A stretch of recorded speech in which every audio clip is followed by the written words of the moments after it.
আয়াত ২৩ লা ইউসআলু আম্মা ইয়াফআলু ওয়া হুম ইউসআলুন। অনুবাদ: তিনি যা করেন সে বিষয়ে তিনি জিজ্ঞাসিত হবেন না, বরং তাদেরকেই জিজ্ঞাসা করা হবে। আয়াত ২৪ আম ইত্তাখাযু মিন দুনিহি আলিহাতান কুল হাতু বুরহানাকুম হাযা যিকরু মান মা'ইয়া ওয়া যিকরু মান ক্বাবলি বাল আকসারুহুম লা ইয়া'লামুনাল হাক্ক ফাহুম মু'রিদুন। অনুবাদ: তারা কি তাকে ছাড়া বহু ইলাহ গ্রহণ করেছে? বলুন, তোমরা তোমাদের প্রমাণ দাও। এটাই আমার সাথে যা আছে তার উপদেশ, এবং এটাই উপদেশ ছিল আমার পূর্ববর্তীদের সাথে যা ছিল তার এক।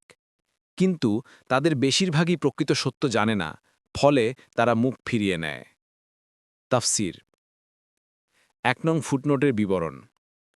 এর অর্থ হচ্ছে, আজ পর্যন্ত যতগুলো কিতাবই আল্লাহর পক্ষ থেকে দুনিয়ার কোনো দেশে কোনো জাতির নবী রাসূলের প্রতি নাজিল হয়েছে, তার মধ্যে থেকে যে কোনো একটি খুলে একথা দেখিয়ে দাও যে পৃথিবী ও আকাশের স্রষ্টা এক আল্লাহ ছাড়া অন্য কেউ প্রভুত্বের কর্তৃত্বের অধিকারী এবং অন্য কেউ ইবাদত ও বন্দেগীর সামান্যতম হকদার।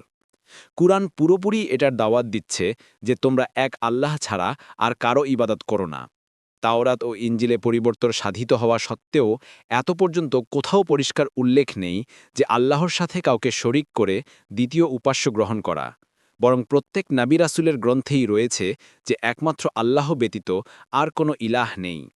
পরবর্তী আয়াতেই আল্লাহ তাআলা এই সত্যটি তুলে ধরেছেন।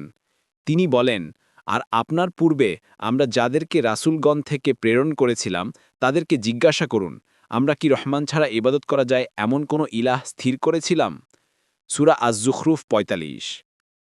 আরও এসেছে, আর অবশ্যই আমরা প্রত্যেক জাতির মধ্যে রাসূল পাঠিয়েছিলাম এই নির্দেশ দিয়ে যে তোমরা আল্লাহর ইবাদত করো এবং তাগুতকে বর্জন করো। সূরা আন-নাহল ৩৬। সুতরাং যত নবী আল্লাহ পাঠিয়েছেন সবই একমাত্র আল্লাহর ইবাদতের দাওয়াত দিত, আর এর উপর ফিতরাত বা স্বাভাবিক প্রকৃতিও প্রমাণবহ। মুশরিকরা যা বলছে এ ব্যাপারে তাদের কাছে কোনো প্রমাণ নেই। তাদের জন্য রয়েছে গাযাব ও শাস্তি। দেখুন ইবনে কাসির, ফাতহুল কাদির।